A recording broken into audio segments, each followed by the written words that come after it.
Continuamos con el recetario. Hoy es miércoles 10 de febrero. ¿Por qué tú dices recetario y no dices recetario Guerrero Heredia? Bueno, se llama ya tú estás siguiendo las órdenes de Mario porque Mario es jefe en el gobierno. Se escucha bien, el recetario. Guerrero Heredia. Tú estás siguiendo las órdenes de los jefes del gobierno. El recetario. Bueno, señores, mira, nosotros tenemos la visita de una habitual compañera en el mundo de la neurociencia, ¿verdad? Y que nos acompaña también mes tras mes, época tras época, cuando se celebra sobre todo eventos que van muy a tono con lo que ella pues se conoce. Ella es una mujer holística, se puede hablar de filosofía, se puede hablar de deporte. Ella me dice, no, de deporte no, pero ella ganó, ella aguilucha. Y la doctora Marcia Castillo, neuróloga de la República Dominicana, está con nosotros en el día de hoy. Y yo te agradezco mucho, Marcia, porque si nosotros abrimos esa línea,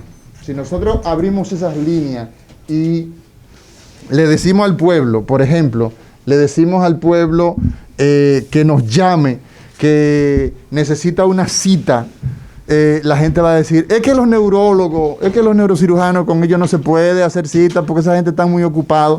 Y tú has sacado el tiempo para venir esta mañana y has bloqueado este espacio para hablar con el pueblo. Así que te agradezco de manera muy sincera, doctora Marcia Castillo, neuróloga, experta, se podría decir, sí, porque esa es una palabra que a veces le queda grande a mucha gente, pero tú eres una persona que por tantos años, a pesar de que eres muy joven, y no lo digo como un cliché, Parkinson, la gente te asocia con la enfermedad de Parkinson, una enfermedad que definitivamente nos deja mucho de qué hablar, nos pone en el contexto de cuidadores de la enfermedad propiamente dicha, de la sociedad dominicana de neurología y de neurocirugía, del Ministerio de Salud, del Servicio Nacional, de todo lo que involucra.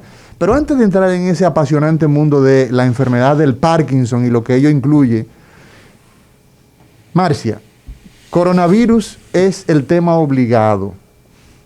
Hemos visto expertos, por ejemplo, en el norte de Italia, que sacaron una planta, un área solamente para neurocovid. Sí. Y hemos visto que en un momento determinado solamente oíamos hablar de los respiradores y del problema pulmonar y luego el tema de los trastornos vasculares. Pero a poco tiempo de comenzar vimos que aparecía el trastorno de la olfacción y el problema del gusto, la anosmia, la disgeusia. O sea, ¿cómo afecta hasta lo que sabemos? Porque no existe un experto en COVID, ¿verdad, Signy? Hasta ahora no. No tenemos experto en COVID. Sin embargo, ¿qué sabemos tú que eres tan inquieta en la información? Una mujer muy actualizada, doctora Marcia Castillo, COVID y neurología, como un introito antes de hablar con el tema pesado que es la enfermedad de Parkinson. Gracias a Mauri por tu palabra. Lo primero es darte mi gratitud porque educar es una de las cosas que me apasiona. Yo creo que la educación no cambiará el mundo, pero cambiará a las personas que cambiarán al mundo. Es el camino largo, pero es el camino indefectible por el que cambiaremos la sociedad. Esas son palabras, ¿tú sabes de quién? De Nelson Mandela, de Madiba. Madiba decía eso, que la educación cambiará. Los budistas también lo dicen, o sea, sí, lo decían antes que él. Mira, te comento, no era raro esperar esto del neurocovid. Primero porque es un virus ARN, y como tú sabes, los virus ARN tienen un cierto trofismo por el sistema nervioso central, y ya el hecho de que tuviera una cierta afinidad por el sistema nervioso central con el tema, como tú bien lo decías, de la disgeusia, el trastorno por el gusto, y la hiposmia, el trastorno por la olfacción, o sea, que entrara por ahí, ya nos evocaba un cierto otro virus, que fue la encefalitis por Bonnet-Connoff. Y yo en una charla decía, estamos repitiendo lo que fue la encefalitis de Bonnet-Connoff. Muchos recordarán esa película de Robin Williams y Robert De Niro, Despertares, que no es una película, es un libro. Y fue llevado al cine. Y fue llevado al cine magistralmente por estos dos actores. es un libro de otro gran divulgador científico del siglo XX, Oliver Sacks, Despertares, y hablaba de cómo ese virus provocó la encefalitis de von Econo, que era un parkinsonismo postviral. Entonces, esto lo esperábamos como los psiquiatras esperaban la pandemia de enfermedades neuropsiquiátricas. Exacto. Que, por cierto, uno de los grandes problemas, lo decíamos el otro día, Signy, el asunto de la crisis que viene de... ¿Qué está? Exacto. Lo decíamos en ese momento. En ese momento lo decíamos. Era más o menos como para el mes de junio. Vaticinando, ¿no? Ajá, vaticinando la crisis que venía del tema del trastorno del estado de ánimo, el trastorno psiquiátrico. Sí. Y más allá, o sea, tú hablabas de afecciones propiamente como entidades, nosologías neurológicas, y así ha sido, o sea, enfermedades cerebrovasculares, enfermedades infecciosas como encefalitis, meningitis, encefalitis autoinmune, que de hecho se ha hablado mucho de encefalitis por NMDA, que es una encefalitis específica, encefalitis límbica. ¿Tú me puedes dar algunos ejemplos de virus que ya conocemos que afectan el sistema nervioso? ¿Algunos ejemplos? Claro. Te puedo citar múltiples. No solamente el de von Econo es uno, pero ese es quizás del menos conocido. Pero del menos conocido, el West Nile virus, el virus que fue el que produjo la enfermedad del virus del este. Los virus la culebrilla, la famosa culebrilla. Sí, el herpes zóster. El herpes zóster. Y uno de los que más comúnmente vimos recientemente en nuestro pasado temprano, el chikungunya y el Zika virus. El Zika virus. Que vimos un rebote y una expresión exponencial de Guillain-Barré, polineuropatía, mielopatía. Guillain-Barré, esa parálisis ¿que comienza por dónde? ¿Cómo es eso? Bueno, nosotros realmente vimos una desconstrucción de lo que conocíamos como el Guillain-Barré. Sí, pero el que conocíamos es básicamente la parálisis. Sí, porque quiero quitar ese mito, o sea, porque quizás haya personal médico escuchándonos, y esta parálisis ascendente que empieza por los pies y va ascendiendo hasta producir una parálisis neuromuscular aguda. Pues vimos muchísimos patrones atípicos y lo que vimos fueron patrones atípicos. Atípicos, o sea, no lo que acostumbramos, lo que aprendimos en la escuela de medicina. Sí, así es. Entonces, se presentó de otra manera. Sí, parálisis facial bilateral, pacientes que presentaban trastorno de deglución, síndrome de Miller-Fisher, que no es más que oftalmoplegia, o sea, parálisis de la musculatura extrínseca. Sí. Y algunos pacientes que se presentaban con ataxia, o el síndrome de Bickerstaff, que era una especie de inflamación del tallo cerebral. O sea, esto es para simplemente citarte o ejemplificarte algunos de los síndromes clínicos atípicos que fue lo que vimos en los pacientes que vimos. Con Zika virus, y que terminaban en el problema de la del trastorno del crecimiento del cráneo, de la microcefalia. Amaury, hay una pregunta importante que me gustaría hacer a la doctora Castillo. Usted sabe que nosotros siempre aquí en el recetario tratamos de aplatanarnos un poquito. Sí. Para que usted explique, doctora, qué es la encefalitis, que las personas que no saben qué es la encefalitis, usted le puede explicar más. Sí, la gente conoce más la meningitis, que es la inflamación de las meninges. Nosotros tenemos unas capas, 3 capas. Amaury trabaja diariamente removiendo esas capas. Esas fundas, ¿verdad? Esas fundas que cubren al cerebro y a la médula. El sistema nervioso, y que tienen un papel preponderante en la protección, entre otras cosas, de proteger ese tejido cerebral, ese tejido noble. Esa es la meningitis. La encefalitis es una inflamación del sistema nervioso per se. Pero casi siempre cuando hay meningitis hay encefalitis. O sea, hay meningoencefalitis. Y a veces hay mielomeningoencefalitis. O sea, también inflamación, por ejemplo, de la médula espinal. Que no es raro que vayan como una especie de combo. De combo o de, podemos decir... un cuadro sindrómico superpuesto, solapamiento. Se dice, doctora, en el contexto del COVID, desde mi parte, a menos que el doctor Signy Espinosa tenga alguna otra pregunta. Enfermedad vasculocerebral, Amaury, que es importante. Eso es para un tema. Yo recientemente, lamentable el caso, el fin de semana pasado, tuvimos un caso desastroso con una paciente jovencita con COVID y lamentable el caso, y embarazo. Wow. Embarazo. pacientes con condiciones muy particulares de eclampsia anterior, en fin. Y COVID. Y el COVID está reportado en la literatura mundial que se va creando día a día, se va almacenando, sobre todo los lugares más organizados van documentando y ya de hecho se requiere que las cosas se notifiquen para saber. Entonces, pero quería hacer esta pregunta. Doctora Marcia Castillo, neuróloga, amiga y experta en Parkinson, enfermedad de Parkinson, que en el día de hoy estaremos conversando ya mismo. Se atribuye que la muerte en muchos de estos pacientes está asociado a lesiones tronculares, afecciones del tronco cerebral, y para que la gente entienda, esa zona que está detrás del cerebro, como dice la gente, en la región occipital, ahí hay 3 estructuras, y ellas ahí tienen los centros vitales, con eso respiramos, con el automatismo cardíaco. ¿Qué puedes decirnos en relación a esa?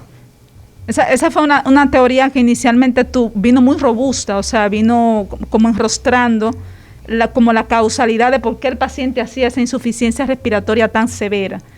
Y se vino reforzando como porque era tan intenso, tan brutal la falla respiratoria que el paciente tenía. Recordemos que antes de empezar con lo que fue el COVID-19, primero estuvo lo del SARS y estaba lo del MERS. Y una de las cosas que se decía era que el virus ascendía al sistema nervioso central por 3 vías. La vía directa, o sea, la vía de la membrana del nervio olfatorio, por vía hematógena y por vía transmembranal, o sea, por vía de la sangre y por vía de la lámina cribosa, por donde está el nervio olfatorio. Exacto. Y por las vías de la lámina cribosa, o sea, esas 3 vías. Y no era raro pensar que al llegar al nervio olfatorio por estructuras que están cercanas, afectara directamente el tallo cerebral. Sí, claro. Y por eso el paciente... La ruta es muy fácil para nosotros entenderla. Como neurólogo y como conocedora de la anatomía. Sí, o sea, esa estructura de fosas nasales, lámina cribosa, el bulbo olfatorio, el nervio olfatorio, pasar entonces esa cintilla olfatoria, llegar a estructuras del tálamo, llegar a estructuras talámicas, sobre todo a la porción que tiene que ver, que hace conexión incluso con la parte más alta del tallo. O sea, existe una ruta, un correlato anatómico que pudiera ser perfectamente. Bueno, doctor Signy Espinosa. Doctora, ahora nosotros tenemos muchos pacientes niños que han sido asintomáticos. Nosotros tenemos la forma de pronosticar en un futuro alguna consecuencia neurológica en esos niños cuando sean adultos o cuando sigan creciendo. Sí, no, y es interesantísima porque se está hablando de disfunción cognitiva. Ay, de hecho, nosotros tuvimos pero llévalo eso, dilo más dominicano. Sí, o sea, se habla... ¿Qué le puede pasar a eso? Tuvimos una tertulia, no realmente en niños, hablamos de los adultos mayores ya con cierto grado de apoptosis, de muerte celular programada, del fallo cognitivo, del deterioro cognitivo. O sea, que me hace extrapolar esto a ciertos niños que todavía están en la expresión de su plasticidad cerebral, o sea, esa capacidad que tiene el cerebro de acoplarse.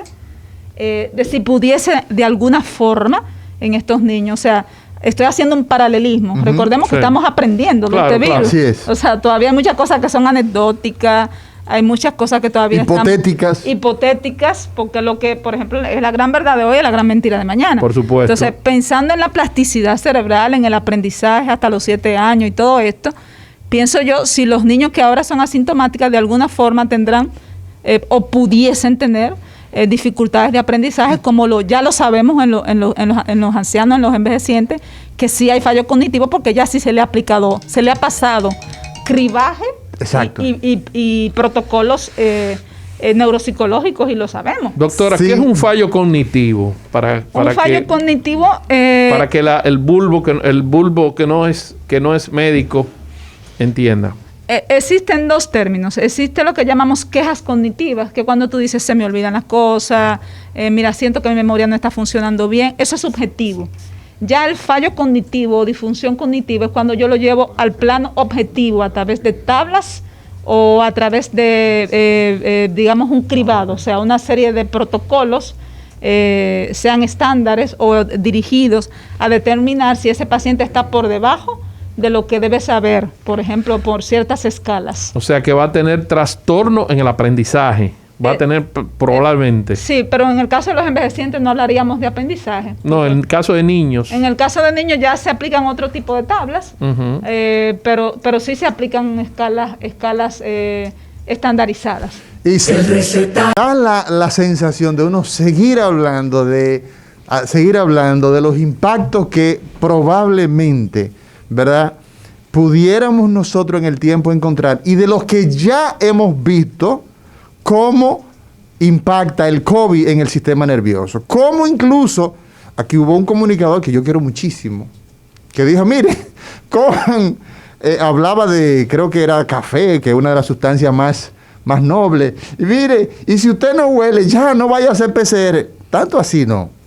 Óyeme, por los y Donald Trump, que decía que tomaban Lysol y desinfectante a la gente. No, me refiero al hecho de que la idea es, escúchame, Signy, la idea es de cómo sabemos que el sistema nervioso impacta, se ve impactado por este virus que aquí no ha cumplido todavía el primer año del primer caso, por lo menos oficialmente.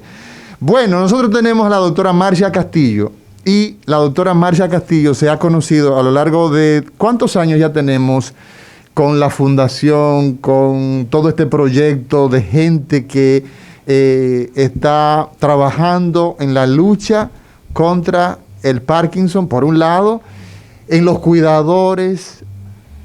Doctora Marcia Castillo, ¿qué tiempo tenemos? La fundación tiene 7 años de constituida. En ella trabajamos mancomunadamente. Constituida 7, pero más o menos como 10 trabajando. Sí, pero ¿verdad?, ya con una constitución formal, 7 años. Excelente. Sí. Profesionales... ¿Cuáles lo integran? Sí, hay profesionales sanitarios, pero también hay familiares. ¿Sanitario estás hablando ahí de médicos? Hay médicos geriatras, hay médicos generalistas, tenemos también profesionales que son del área de fisiatría, logopeda. Sí. ¿Y estás como neuróloga? Yo soy neuróloga y soy psicoeducadora. Yo estoy encargada de la parte de la educación y parte también de lo que es de dar el soporte y la supervisión de la medicación. ¿Y cómo te alcanza el tiempo para tantas cosas? Porque eso solamente es un capítulo de lo que tú haces. Sí, claro. Ahora estamos un poco rezagados con el tema de que no podemos tener mucho cúmulo de pacientes. Pero COVID lo ha cambiado todo. Bueno, sí, pero encontraremos un camino o haremos uno. Sin embargo, yo creo que el trabajo que la Fundación ha hecho ha sido no un esfuerzo solamente mío, hay mucha gente de buena voluntad. Sí. El ingeniero Rafael Lamarche, que es uno de los fundadores. ¿Él se dedica a qué? ¿Ingeniero? Él es el director ejecutivo y él es el gestor de lo que es la ligación con las otras, de la coalición. Él es el que representa. Entonces, en cuanto, por ejemplo, a proyectos que no son de salud, él es el que trabaja esa parte. Y también están las personas que trabajan con la captura de los pacientes que no están en la fundación para poderlo articular. También trabajamos con la Fundación Mohamed Ali, de la cual formamos parte. Cuando hay actividades de educación en línea, ellos nos invitan. ¿Qué es el Parkinson, doctora Marcia Castillo, neuróloga de la República Dominicana? Hace un par de años tuvimos que redefinir la enfermedad de Parkinson, porque por mucho tiempo hemos dicho la enfermedad de Parkinson es una enfermedad neurodegenerativa del sistema nervioso central que afecta la parte densa de la sustancia negra, donde hay una depresión de la dopamina, pero ya sabemos que todo lo que he dicho ahora es mentira. ¿Por qué? ¿Cómo? Es una enfermedad... O sea, lo primero es que nadie entendió lo que tú dijiste. O sea, es una enfermedad... Que mentira. Es una enfermedad. Tú dijiste, para traducirle... Neurodegenerativa. Es una enfermedad neurodegenerativa. Neuro. Del sistema nervioso, ¿verdad? Ajá. Que a medida que va pasando el tiempo, vamos perdiendo capacidad. No, te dije que afecta la dopamina. No, pero eso fue al final. Pero dijiste una enfermedad neurodegenerativa, sí, ¿verdad? O sea, una enfermedad que va Te voy a desconstruir todo lo que dije. Vamos arriba. No es neurodegenerativa, es una enfermedad sistémica. Es una enfermedad sistémica. Sí, porque empieza... Cuando dices sistémica, ¿te refieres a qué? Afecta a todo el sistema, a todo nuestro sistema, a toda nuestra economía. ¿Todo el cuerpo? A todo el cuerpo. Todo el cuerpo. Todo el sistema orgánico. Usted como gastroenterólogo sabe que desde hace más de 10 años se empezó a hablar de que la alfa-sinucleína se empezó a encontrar en el sistema... La alfa-sinucleína. ¿Qué es eso, muchachos? Es una proteína, al igual que la proteína Tau, que es la que se encuentra en el Alzheimer. Esa proteína que es la encargada de dañar las células. Repítela al paso. Alfa-sinucleína. Alfa-sinucleína es una proteína que anormal. Anormal, que la encontramos en el intestino. En el intestino. De 10 a 20 años antes de que aparezca la enfermedad. De Parkinson. De Parkinson. Antes de que tuve el paciente... Entonces, oye bien, estamos hablando, atención, radio, cadena comercial, atención, la parte informativa de esta familia de emisoras. Atención, Olga. El Parkinson estamos desconstruyendo por radio, quizás es la primera vez que lo hacemos por radio, desconstruyendo lo que tiene que ver con la definición del Parkinson. Es una enfermedad de todo el cuerpo. De todo el cuerpo. Y fíjate cómo encontraron la proteína comienza hace 20 años. Oye bien, en el intestino, para que tú veas. No tenía te soy sincero, no tenía el dato, ¿eh? No tenía el dato, lo acabo de 20 años aprender antes, ahora. 20 años antes de que se empiece a manifestar, entonces ya hay una expresión, hay una presencia. ¿Cómo lograron, doctora, encontrar eso? Primero, aislar la proteína y segundo, relacionarla con el Parkinson, una proteína que está tan lejos del cerebro, en el intestino? No está tan lejos. Bueno, plexo de Auerbach, plexo de Meissner. Sí, no, pero lo que te quiero decir, no la tiene microbiota. Sí, pero que no está directamente relacionado con el cerebro. Ahí te entendí. Sí, no. O sea, el doctor Jacob Brack empezó a estudiar pacientes con Parkinson heredofamiliar, porque no podía estudiarlo en enfermedades. Parkinson heredofamiliar. Sí. ¿Cómo así? A los que son genéticos. A papá, mamá, algún hermano. Heredaban la enfermedad. Ajá, tú sabes que hay Parkinson idiopáticos. Que no sabemos. No sabemos la causa. ¿Y otros Parkinson? Y otros Parkinson que son por mutación genéticas. La mayoría de los Parkinson son por mutación idiopática. Son idiopáticos. No se sabe la causa. No se sabe la causa, que fue lo que Jean-Martin Charcot llamó la maladie du Parkinson, o sea, la enfermedad de Parkinson. Exacto. Y estamos hablando, Charcot vivió hace unos 200. No, 200 no, porque en el 2017 fue que nosotros celebramos el bicentenario de la enfermedad de Parkinson. Por eso Charcot... Y Charcot fue quien le puso enfermedad de Parkinson. Por eso 200, o sea, Charcot, ¿cuántos años vivió Charcot? 50 años después de Parkinson. Ok, 150 años, vamos a transarnos vamos a transarnos con 50 añitos. Sí. Entonces, la enfermedad de Parkinson, enfermedad que implica afección de todo nuestro cuerpo, que 20 años antes de que se exprese ya lo podemos encontrar, una expresión en el intestino. Sí. ¿Qué más? Por eso los pacientes empiezan con constipación, trastornos a nivel intestinal. Bueno, o sea, que comienzan con síntomas gastrointestinales antes de presentar la enfermedad. Pero nos quedamos pendientes de cómo la aislaron la proteína. Sí, esos pacientes que eran heredofamiliares empezaron a hacerle apendicectomía profiláctica y encontraron alfa-sinucleína ahí. Entonces dijeron, ¿cómo sube eso ahí arriba? Como bien lo decía Maurice, sabemos que esos plexos están interconectados. Meissner y Auerbach. Están interconectados a través de la médula espinal y tienen una trayectoria ascendente. Cuando suben allá arriba, a lo que es el tallo cerebral, a los núcleos de Rafe, y que se produce la neurodegeneración, que fue lo que se nos enseñó a nosotros, es que empieza a presentarse la enfermedad. En la sustancia negra de Somerin. Sí. Por eso los pacientes con encefalopatía, nosotros tratamos siempre las bacterias malignas, porque el amonio que produce las bacterias que no son buenas pasan la barrera hematoencefálica y producen daño a nivel cerebral. Entonces, habría algún tipo de relación entre esto y el Parkinson. Entonces, en la fisiopatología me refiero. Entonces, a ver, para que el tiempo nos alcance, porque tenemos muchas cosas que decir. ¿Qué más? Eso es uno. La otra desconstrucción es que el neurotransmisor es la dopamina y otro neurotransmisor, y te cito.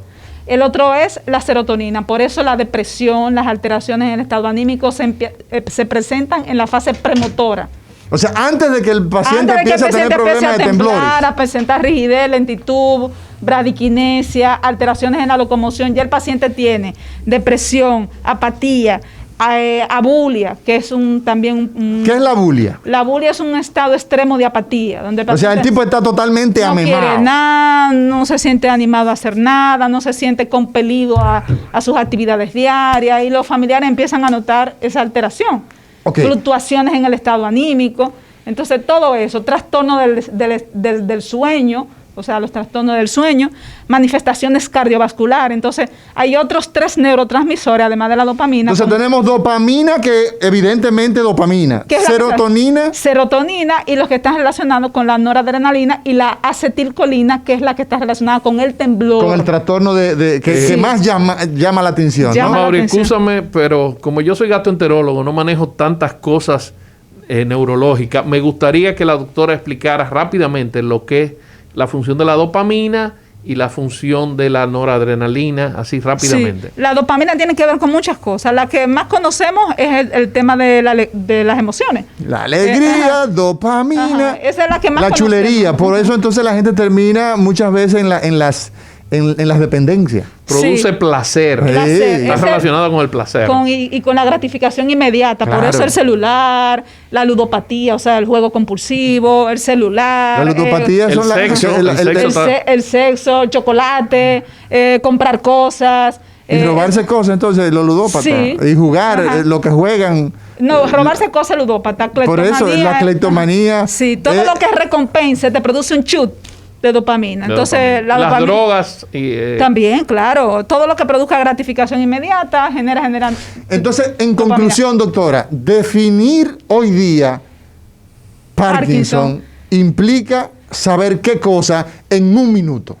Saber que no solamente es temblor, rigidez y lentitud. Aunque esa es la manifestación. Aunque esa es la manifestación que generalmente las personas se reconocen. Que no todo el que tiembla tiene Parkinson. No todo el que tiembla tiene Parkinson, pero el Parkinson, su característica tradicional es el temblor. El temblor, la rigidez y la lentitud. Entonces, el enfermo de Parkinson tiene rigidez, está rígido. Está rígido. Pero comienza normalmente con ¿cuál de las 3, doctora? Depende del tipo de Parkinson. Depende. Sí, porque hay diferentes fenotipos de Parkinson. Pero la triada, lo que todo el público que nos escucha debe entender y saber es que esta enfermedad se caracteriza por esas 3 cosas. Las mismas que definió hace 200 años Sir James Parkinson. Mira, ya la convencí, ya le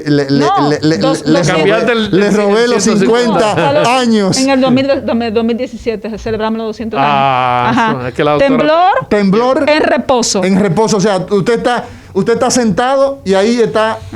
Rigidez. Y está tieso. Y la bradiquinesia, que es la disminución en el rango y la velocidad de los movimientos. Esa gente camina lento. Camina lento, tiene en marcha pequeños pasos. Come lento. O sea, todo es como en cámara lenta. Tiene tendencia a la somnolencia también, doctora. El paciente con Parkinson. Tiene trastorno del sueño, diferentes manifestaciones en el espectro del sueño. Y a veces, como duerme o tiene trastorno del sueño, se manifiesta con somnolencia en el día. Diurna, o sea, lo que llamamos síndrome de somnolencia diurna. Y puede haber otras manifestaciones del sueño, como sueños terriblemente vividos, pesadillas, sueños repetidos. A veces el paciente se despierta ahorcando a la mujer o haciendo cosas. O sea, aprovecha.